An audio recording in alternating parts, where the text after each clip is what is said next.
All right, I know we're running a little late, so why don't we get started with our last session of the day.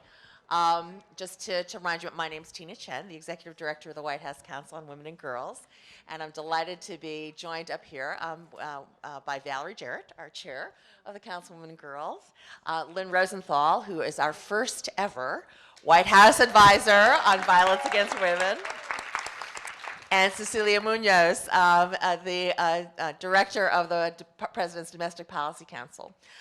So before we have a couple of questions on Twitter. We've been trending on Twitter this morning, so thank you to all of you.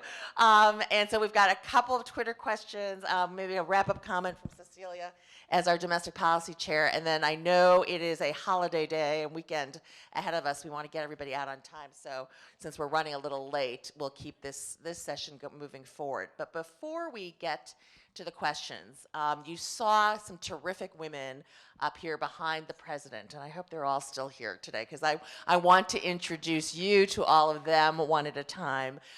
They're all women who in one way or another illustrate the programs and policies and the important issues that the president addressed in his speech, in which you all have been working so hard on all the time. So I want to make sure they each stand up individually and get introduced to you. So Keely Barber, is Keely still here? Or we may have lost some people. Well, Keely, I will just tell you to start. Keely was one of the people who was a class member, for those of you who remember the AstraZeneca class action suit, in which the Federal Office of Federal Contract Compliance got a $250,000 settlement, for the workers at AstraZeneca. Come on in. we're just finishing up here. I see Lorley, so I know she's here. Lorley Kelker. Yeah. Lorley's from Colorado. You may recognize Lorley. She was here for the State of the Union address and sat in the First Lady's box. She is an analytical chemist for Western Sugar and was the plaintiff who really brought a case forward that resulted in $500,000 in back wages for the women workers there. As well as systemic reforms, stopping doing things like gender assignments for women and not letting women work full time, as well as not paying them an equal wage. So thank you, Laura, for being here.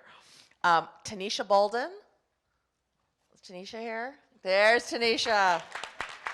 So Tanisha is a vice president and market manager at PNC's workplace banking division. She's an incredible community leader and activist, really serving on the boards of Harbor Hospital, the Salvation Army, the Living Classrooms Foundation, the Maryland Commission on Women, the Greater Baltimore Committee on President Advisory Board, and more things. I mean, she really represents what women do, which is be out there in the community all the time. So thank you, Tanisha. We have Gina Harmon. Gina Harmon from New York. Gina is one of our entrepreneurs. She is president and CEO of Axion USA and has had 35 years of extensive private sector management. So thank you, Gina, for being here. Tracy Munoz. Is Tracy here? I know Tracy was here in the last. Tracy and her husband, Carlos, were here. They have a family of 7. And they have kept 2 of their children, who are 22 and 24 years old, on their insurance due to the Affordable Care Act. One of the things that the president talked about would get lost if the Affordable Care Act goes away, as some people are trying to do. Lisa Lewis from Philadelphia. There's Lisa. Lisa is a PhD on RN. She's the assistant professor of nursing from the University of Pennsylvania. And she is, one of our great women's health practitioners who are out there, providing health care for women and training the next generation of nurses as well. So thank you, Lisa. Natalia Oberte Noguera. There's Natalia. Natalia is another entrepreneur, another great woman entrepreneur. She launched the Pipeline Fellowship to activate more women angel investors and create more capital for women-led social ventures, for-profit social ventures. So thank you very much, Natalia. And finally, Victoria Rockwell. Is Victoria still here? There you are, Victoria. Victoria is here from Texas. She is the president of the American Society of Mechanical Engineers. So you know why she's here, representing our great STEM engineering and women who are succeeding in those fields. And as the president said, we need to get more of those women out there. So thank you. So thanks to all of you for being here and standing with the president. So now I'm going to start. I'm going to do. We had a couple questions from Twitter. Do that, have a concluding remarks from Cecilia, and then really send you on your way to what I hope has been a great start to the weekend for you all. So first for Valerie, Laura Murphy will be happy this question came in because it came from NYCLU Radio via the ACLU on Twitter. So, will President Obama push for the Paycheck Fairness Act this year? Well, so let's talk a little bit about paycheck fairness. Just to refresh everybody's memory, it was a piece of legislation that the president supported that worked its way through Congress between the midterm election and the end of the lame duck section, so November of 2010. And it failed to pass the House of Representatives, or actually the Senate. We fell short. It passed the House. That was the old House. It fell short in the Senate by 2 votes. We were not able to get any Republican to sign on in favor. And the reason why I said it was the old House, it's because if we couldn't get it passed in the old House, you know how hard it will be to get it passed now. And in fact, in the booklet that you all have that we published today, there's a photograph. The first photograph in the book is a picture of the president with a group of women, no good men in that picture, just the women who were the advocates behind pushing for paycheck fairness. And he met with them the day it did not pass to reassure them how committed he is to making sure we do everything we can to level that playing field in terms of pay. And Lilly Ledbetter was a very important step in the right direction, but we all know that we need more tools in our toolbox than that, and paycheck fairness would have given us that. And so it is unlikely that we're going to be able to get it to come up in this House of Representatives, but who knows? After today, maybe they'll be watching, and they'll say, well, let's do something right by women.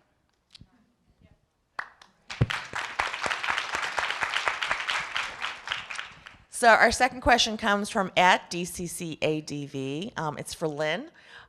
Many survivors face discrimination and lose their jobs because of domestic violence.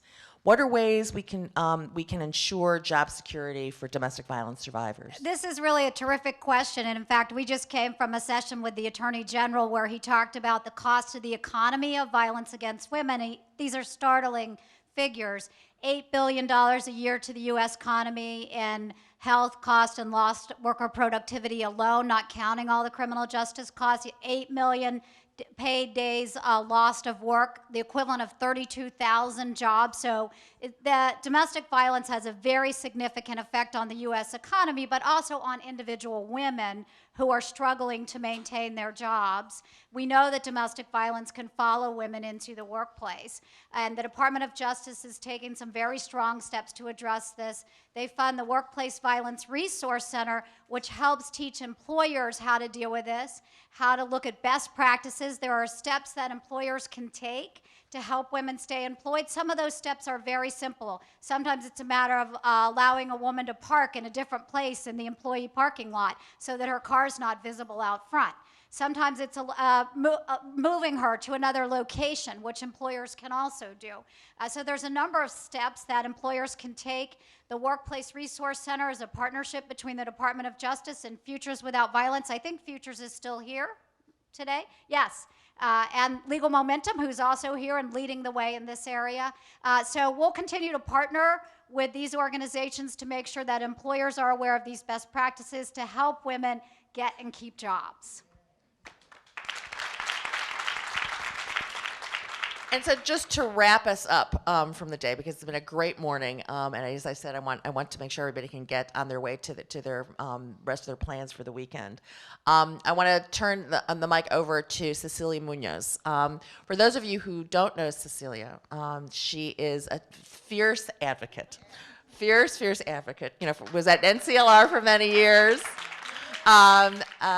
is someone who has, knows what it's like to be out there in the grassroots, and has, in addition to, and while we've been here in the White House, she's another person. We started that very first week together. We both worked for Valerie. Originally, when I was at the Office of Public Engagement, Cecilia was at our sister office, heading the Office of Intergovernmental Affairs. But she has also, since she's been here at the White House, been the president's point person on immigration reform, and really leading the way on that. And it was just such a great delight for me personally, but I will tell you for the country when the president selected her to be his next director of the Domestic Policy Council. So all of the issues we've been talking about, Cecilia is really, and her team, are so key to the policies that we've been talking about that affect women. So I want to give her the concluding word on the morning. Thank you very much. Thanks, all of you. And how wonderful is it to work with this amazing group of women every day? I'm really blessed. So as you heard, I've been an advocate in the civil rights community and the Latino community in particular for my whole career, for 25 years. And I feel like I've been waiting for the day when we are no longer at a point where there's an agenda for African Americans here, and an agenda for Latinos here, and an agenda for women here, but rather it's all integrated into one agenda for the country, because we all understand that, as the president says, we're in this together. And while we have to have one agenda for the country to be moving forward economically, to be making changes in the educational system, to be making sure people have access to health care, that we're growing economically with growing the manufacturing sector and investing in innovation, all the things you've heard the president talk about. But at the same time, and this is why I'm so excited about the Council on Women and Girls and the work that it's done, is we have to be deliberate about making sure all of those changes reach every corner of the country and every population in this country. So instead of thinking about these things as separate buckets, they're integrated into the work of this administration. They're integrated into the work of the cabinet agencies whose leaders, the cabinet secretaries you saw here today. The point of the Council of Women and Girls, and really this is reflected in all of the work that we do across the administration, is to make sure that every part of the federal government is thinking about this every day, thinking about how we make sure we're creating opportunity for everyone, how to make sure that everybody who wants to start a small business has access to capital and the support that they need in order to be successful.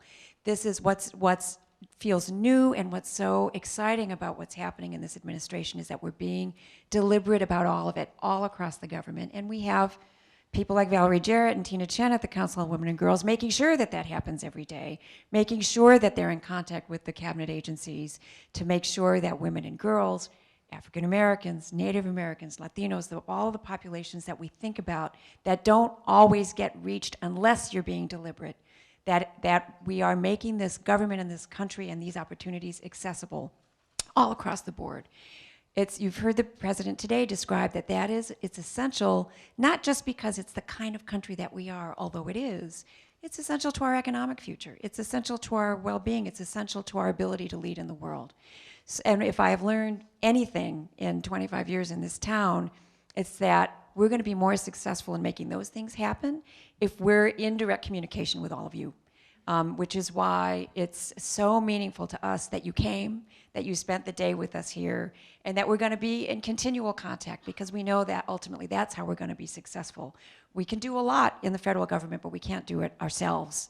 And so we're just very grateful to all of you for being here, for not just for participating in this day, but for what you do every day, and for how much you teach us and help us to do the leading that we need to do to get where we need to get. So thank you.